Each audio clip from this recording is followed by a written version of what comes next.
वो परम धनी थे परमात्मा कबीर जी, उनको गुरु की आवश्यकता नहीं थी, लेकिन इस परंपरा को का निर्वाह करने के लिए कि आने वाले समय में काल के दूत जैसे शिवजाल जी राधा स्वामी पंथ के प्रवर्तक मुखिया, इनका कोई गुरु नहीं था और ये भूत बने। और परमात्मा की वाणी है, गुरु बिन माला फेर दे, गुरु बिन देते दान, गुरु बिन दोनों निष्फल हैं, चाहे पूछो वेद पुराण।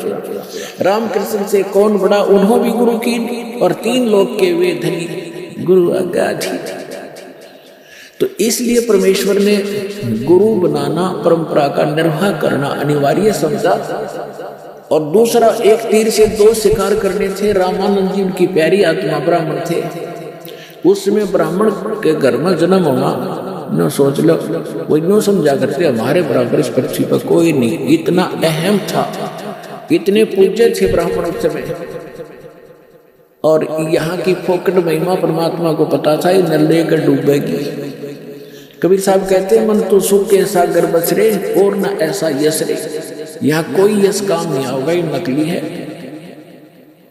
तो इस उद्देश्य से परमेश्वर ने जब 5 वर्ष के मालिक हो गए लीला करते हुए, एक 2.5 वर्ष के बालक का रूप धारण किया, और जिस पंचगंगा घाट पर प्रतिदिन स्वामी रामानंद जी स्नान करने के लिए जाया करते थे, उनकी पौड़ियों में लेट गए। उस समय रामानंद जी की आयु 104 वर्ष की थी, परमात्मा लीला में आयु 5 वर्ष की थी, लेकिन 2.5 वर्ष की रूप बनाकर वहां लेट गए। रामानंद जी ब्रह्म मुहूर्त में वक़्त से जाते थे, उनके सिर में वो खड़ाऊ लगी, परमात्मा कबीर जी बालक के रूप में लेटे हुए बच्चे की तरह रोने लगे। रामानंद जी जल्दी से नीचे झुके कि किसी बालक का चोट लाएगी। साधु संत कोई भी हो, किसी मजहब धर्म का, उसमें दया जरूर होती है। दया भाव से नीचे झुका तो उनके गले में एक कंठी होती है, कंठी, जो वैष्णव साधु से दीक्षित होने का प्रतीक होता है। एक तुलसी के लकड़ी की कमनिया होता है, मन का एक धागे में बांध रखा होता है, वह निकल के परमात्मा की गलमा गलगी कबीर साहब के। रामानंद जी ने दीखी नहीं अंधेरे में, और उठा के कहने लगे, बेटा सिर पर हाथ रखे, बेटा राम राम बोलो, राम राम बोलो, राम के नाम तो सुख होता है। परमात्मा चुप हो गए। रामानंद जी बोले, बेटा बैठ जा, यहाँ कहीं जाना नहीं, मैं तुझे तेरे घर भिजवा दूंगा, सुबह पता करवा के मैं नहा लेता हूँ। वह नहाने लगे, परमात्मा वहां से अंतर्ध्यान हुए, अपनी झोंपड़ी में आके विश्राम किया। कुछ दिन रामानंद जी जब नहा धोकर आए, देखे बालक है नहीं, सोचा चला गया होगा, अब कहाँ ढूंढूं। कुछ दिन के बाद परमात्मा ने क्या लीला की कि रामानंद जी का एक शिष्य विवेकानंद नाम का ब्राह्मण अपने क्षेत्र में कथा कर रहा था विष्णु पुराण की। अब परमात्मा जाकर बैठ गए वहां पर। जब उसने विष्णु पुराण की कथा सुना ली, विष्णु सर्वेश्वर है, इनके कोई माता पिता नहीं, अजरो अमर सारी सृष्टि के मालिक होंगे, तब परमात्मा ने पूछा कि भगवान, मैं एक शंका है मेरे मन में, कबीर साहब 5 वर्ष के बालक ने। तो विवेकानंद ने कहा कि बोलो बोलो, क्या बात है, बोलो बेटा बोलो। परमेश्वर ने कहा कि मैंने एक ब्राह्मण शिव पुराण सुना रहा था रुद्र संहिता में, वो बता रहा था कि विष्णु जी की उत्पत्ति भगवान सदा शिव और शिवा से हुई है, और ब्रह्मा जी की उत्पत्ति भी उन्हीं से हुई है। आप कह रहे हैं जन्म मृत्यु नहीं होती। उसके पास वहीं पर रखी थी, वो शिव पुराण खोल के भी देख ली, क्यों थी संस्कृत में। तो कहने का झूठे, इसमें कुछ नहीं लिखा है, देखो लोग झूठ बोलता है। उसने पूछा विवेकानंद ने कि तू कौन सी जाति का है, कहती ने तूने कहीं से दीक्षा ले रखी है। तो परमात्मा के बोलने से पहले वहां श्रोता कहने लगे कि ये नीरू का लड़का है, दुल्हे का, दानक का बेटा है। तो उसे विवेकानंद ने सोची ऐसी गहन बातें तो कोई दीक्षित व्यक्ति ही बता सकता है। उसने पूछा तूने दीक्षा ले रखी किसी से? परमात्मा ने कहा हाँ, मैंने गुरु धारण कर रखा है। कौन किया तूने गुरु धारण? विवेकानंद ने पूछा। परमात्मा ने कहा कि जो आपने कर रखा है वो मैंने कर रखा है। तो विवेकानंद ने विषय बदल दिया सारा कि देखो रे कितना झूठा व्यक्ति है ये, धानक का लड़का, एक शूद्र जुल्हे का पुत्र, और हमारे गुरु जी को बदनाम करता है, वो तो शूद्रों को निकट भी नहीं आने देता। और मैं आज जाता हूँ स्वामी जी को ये बात बताऊंगा, खूब पिटाई होगी तेरी।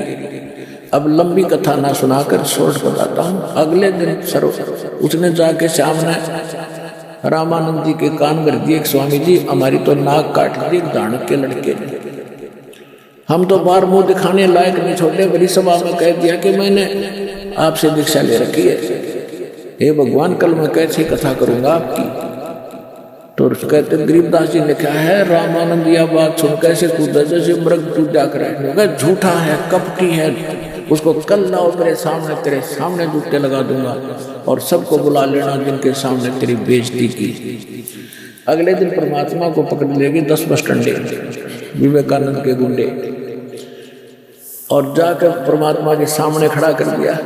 रामानंद जी के सामने झोपड़ी के सामने सुबह सुबह ले गए।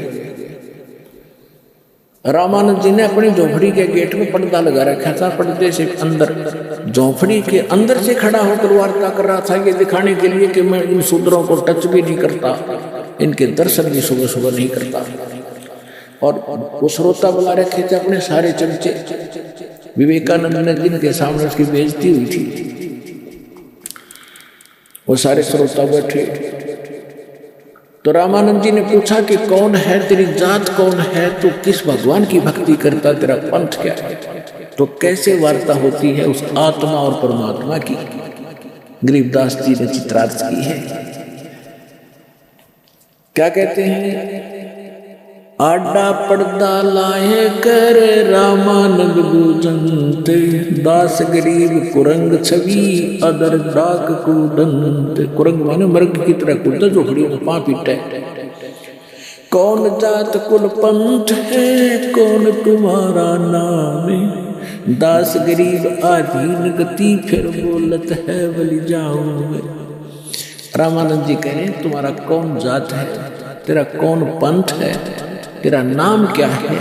तो गरीबदास जी कहते हैं जैसे गुरु के सामने शिष्य को रहना चाहिए, एक अच्छे शिष्य की भूमिका करते हुए गरीबदास जी कहते हैं आधीन गति,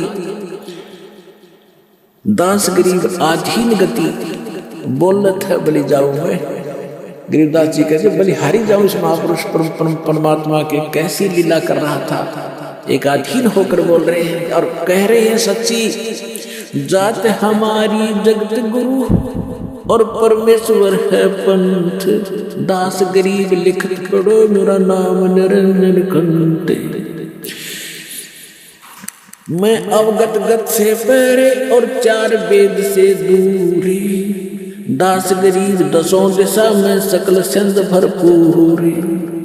ए स्वामी सृष्टा में सृष्टि हमारे तीरे, दास गरीब अधर बसू अवगत सत्य कबीर। सुन रामानंद राम हम मैं बावन नृसिंह, दास गरीब सर्व कला मैं ही व्यापक सर्वंगे। सुन स्वामी सतभाग हूँ झूठ न हम रंच, दास गरीब हम रूप बिना और सकल परपंच। मैं रोवत हूँ सृष्टि को ये सृष्टि रोवत मोहे, गरीबदास हमारे योग को समझ न सकता कोई। अब परमात्मा ने जब ये सारी कथा सुनाई कि मैं सारी सृष्टि का रचनहार हूँ, सुन रामानंद राम हम और हम 52 नरसिंह, ये सब लीला हमने की थी। विष्णु जी को तो एक बड़ाई दी थी, बाद में उसका रूप धारण कर लिया। हम ये चाहते थे परमात्मा क्या भक्ति बनी रहे, इनकी आस्था बनी रहे मेरे में, ताकि ये किसी के माध्यम से भी बनी रहे। पर परमात्मा ने यह भक्ति इस युग तक लानी थी और कर रहे थे सारे आप ही। अब क्या बताते हैं, परमात्मा ने कहा कि जात हमारी जगत गुरु और मेरा पंथ पूछते हो कौन सा मैं भक्ति मार्ग लेकर आया हूं। परमेश्वर है पंथ, ईश ये ब्रह्म है, ईश्वर ये परब्रह्म यानी अक्षर पुरुष है। गीता अध्याय नंबर 15 के श्लोक 16 और 17 में 3 पुरुष हैं, सरपुरुष, अक्षर पुरुष और परम अक्षर पुरुष। तो कहते हैं ईश ईश्वर परमेश्वर जात हमारी जगत गुरु यानी सच्चा ज्ञान और सूर्य पूरे विश्व को ज्ञान देने के लिए मैं आया हूं, या मेरी जात समझ लेना। और मेरा पंथ है परमेश्वर का, उस परमेश्वर का मार्गदर्शन करने के लिए मैं आया हूं। अब रामानंद जी कहते हैं, अरे बालक सुन दुर्बुद्धि, तेरे घटमट तन आकार और दास गरीब दर्द लगा जब हो बोले सर्जनहार। गरीबदास जी कहते हैं रामानंद जी को जो भगवान ने अपने आप को भगवान ने कह दिया, तो रामानंद जी को दर्द हुआ, इस बात का दुख हुआ कि दुल्हे का बालक 2 कोटि का जीव अपने आप को भगवान कहता है। तुम मोमुन के पालवा तेरा दुल्हे के गर्भा से, दास गरीब अज्ञान गति इतना दृढ़ विश्वास। रामानंद जी जीख के कह रहे हैं कि मोमन एक मुसलमान धानक के टुकड़ों पर पलने वाले, और तू अपने आप को भगवान बता रहा है। मान बड़ाई छोड़ कर तुम बोलो बालक बहन, दास गरीब अधमुखी तुम गट एता फैन। अरे बालक नीची कला तुम हो बोले ऊंचे, दास गरीब पलक घड़ी खबर नहीं दम कूचे। अब क्या बताते हैं, तर्क तलु से बोले थे रामानंद सुरज्ञान, दास गरीब कुजात है ये आखिर नीच निदान। पर्दे के अंदर से गालियां दे रहा रामानंद भगवान को कि तेरी जात का पता नहीं, कुजात तो पता नहीं कौन है, कहाँ से पड़ा मिला था, और अपने आप को भगवान कह रहा है। पुणात्माओं याद रखना इस बात को, ये रामानंद कैसे भगवान को क्या कह रहा है, और फिर जब सच्चाई से परिचित होगा कि सचमुच ये भगवान है, और फिर कैसा भाव होगा। जब उसने सारा कुछ कह लिया, भगवान ने बता दिया कि आई एम गॉड, मानो चाहे मत मानो गुरु जी। रामानंद जी ने सोचा जब इतना कॉन्फिडेंस से ये बालक छोटा सा बोल रहा है, तो भाई खसना नहीं चाहिए, यूँ सुना भगवान पता नहीं किस रूप में आ जाए। थोड़ा विद्वान भी थे, भगवान के चाहने वाले भी थे, तो वही वार्ता स्टॉप करके कहने लगा, बालक थोड़ी देर बैठ जा, मैं अपनी पूजा कर लूँगा। पर्दा लगा हुआ है गेट पर, झोपड़ी में पूजा क्या कर रहा है रामानंद जी, एक मानसिक पूजा किया करता था। जो अन्य कर्मकांड करते हैं वो तो भगवान की मूर्ति, विष्णु जी की, ठाकुर की मूर्ति को नवाते हैं गंगा जल से, पुराने कपड़े उनके उतार कर धोते हैं, सुखाते हैं, नए कपड़े पहनाते हैं, तिलक लगाते हैं, मुकुट रखते हैं, और गले में एक मनिये की कंठी डालते हैं, तुलसी की लकड़ी के मनिये की। अब उस दिन रामानंद जी कल्पना से कर रहा था वो तो, लेकिन सामने भगवान ने ऐसी दृढ़ बातें कही जो विचलित भी था। तो उस दिन उसका गलती लगी कि मानसिक पूजा करा करता, जैसे स्वप्न देखा करा हम, ऐसी मानसिक पूजा होती है। जैसे भगवान की मूर्ति नवाई, अभ्यास था डेली का, नवाई, कपड़े बदले, और फिर उसे मुकुट धर दिया, तिलक लगा दिया, लेकिन उसने कंठी डालनी भूल गया, गले में माला।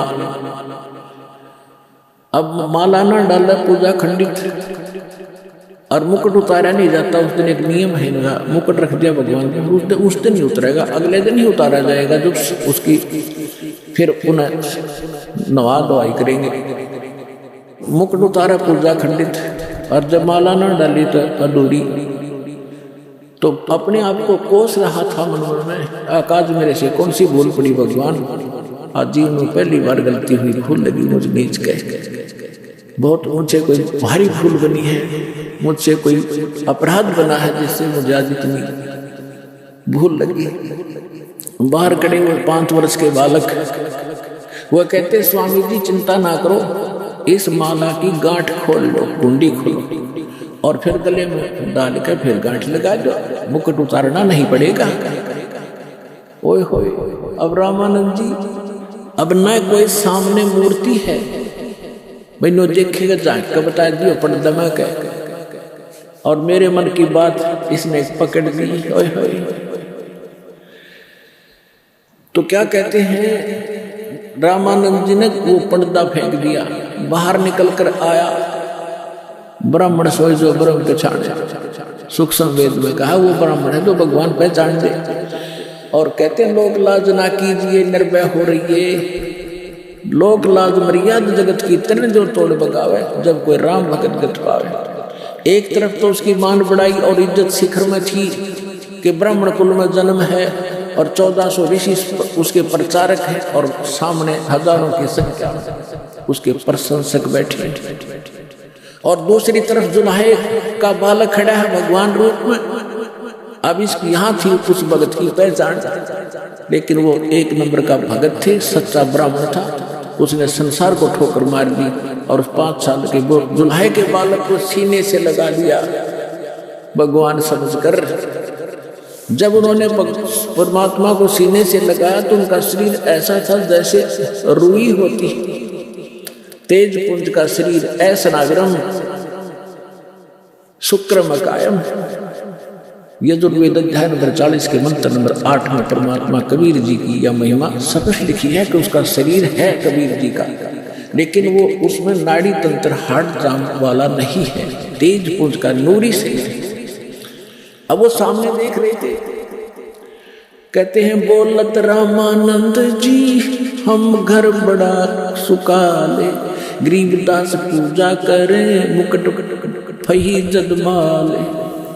परमात्मा कहने लगे सेवा करो संभाल करे, सुन सुन स्वामी सुर ज्ञाने, गरीबदास सिर मुकुट में माला अटकी जाने, स्वामी गुंडी खोल कर फिर माला गल डारे, गरीबदास इस भजन को समझ सके कर तारे। रामानंद जी मान गया कि मेरे इस क्रिया को भगवान बिना कोई जान नहीं सकता। ये सामने सचमुच परमात्मा खड़ा है। डोढ़ी पर्दा दूर कर लीना कंठ लगाए, गरीबदास गुजरी बहुत जो बदने बदन में लाया। कि उस समय सामने भगवान खड़े, एक तरफ सारा समाज जिसमें महिमा का उसका झंडा बंधा हुआ था, तो कहते उसका मन मोथल मोथल तब तेरी हुई, लेकिन सीने से लगा लिया। क्या कहते हैं, मन की पूजा तुम लखी मुकटमाल परवेश, गरीबदास गत को लख तेरा कौन वर्ण कौन भेख। रामानंद 104 साल के ब्राह्मण आंखों में आंसू घेर कर कह डालते हुए कहे कि मेरे मन की पूजा तुम लखी, तुमने जान ली।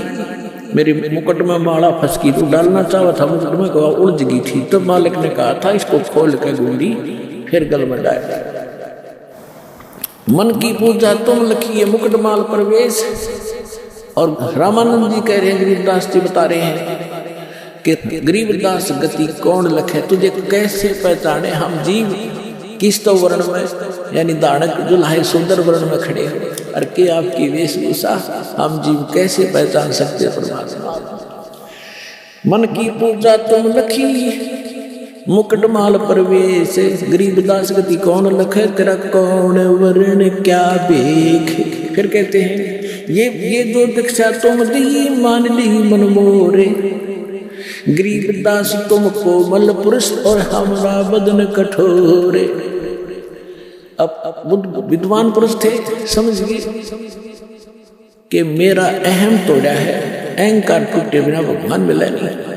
तो कहते हैं ये तो दीक्षा तो मोर दी मान ली मन मोर, आपने जो मुझे शिक्षा दी मेरी अकल ठिकाने आएगी कि मैं घना ऊपर उठ रहा था, अपने आप को पता नहीं क्या समझ रहा था, और दाता आज तक आपके सामने मैं फेल। फिर उन्हें काफी चर्चा होती है आपस में, लेकिन परमात्मा ने उनको सब तरफ से फेल कर दिया। जब सारा कुछ हो लिया तब क्या बताते हैं गरीबदास साहब जी ने बताया कि तहाँ वहाँ चिकृत भया देख फजल दरबार, गरीबदास सजदा किया हम पाए दीदार, तुम स्वामी में बाल बुद्धि ब्रह्म कर्म कियो नाश, गरीबदास निज ब्रह्म तुम रहो गया दृढ़ विश्वास, सुन बे सुन से तुम परे उर से हमरे तीर, दास गरीब सर्वंग में तू अवगत पुरुष कबीर, कोट कोट सज्जा किए और कोट कोट प्रणाम, गरीबदास अनहद अदर हम पर शो तुम धाम, बोलत रामानंद जी सुनो कबीर करतार, गरीबदास सब रूप के तुम ही सर्जनहारे, तुम साहेब तुम संत हो, तुम सतगुर तुम हंस, गरीबदास तेरे रूप बिना और न दूजा अंश। मैं भगता मुक्ता भया और कर्म भरम कियो नाश, गरीबदास अवगत मिले या मिटगी मन की बास। दो ठौर है एक तू भया एक से दो, गरीबदास हम कारण तुम आए हो मुगदो। 104 वर्ष का वृद्ध और 5 वर्ष की उम्र के धानक के लड़के के चरणों में गिर गया बालक की तरह कि तुम स्वामी मैं बाल बुद्धि, आप मेरे मालिक, और मेरा ज्ञान तो आज वेद व्याधि से मैंने पता था, आपके सामने ज्ञान हुआ। तुम स्वामी मैं बाल बुद्धि, मेरी तो बालक जैसा ज्ञान था आपके ज्ञान के सामने, और मेरा कर्म भरम भयो नाश। और गरीबदास जी कह रहे हैं कि रामानंद जी ये बोले, गरीबदास ने ब्रह्म तुम वास्तव से भगवान आप हो, मुझे हो गया दृढ़ विश्वास। तो who is God? Kabir is God.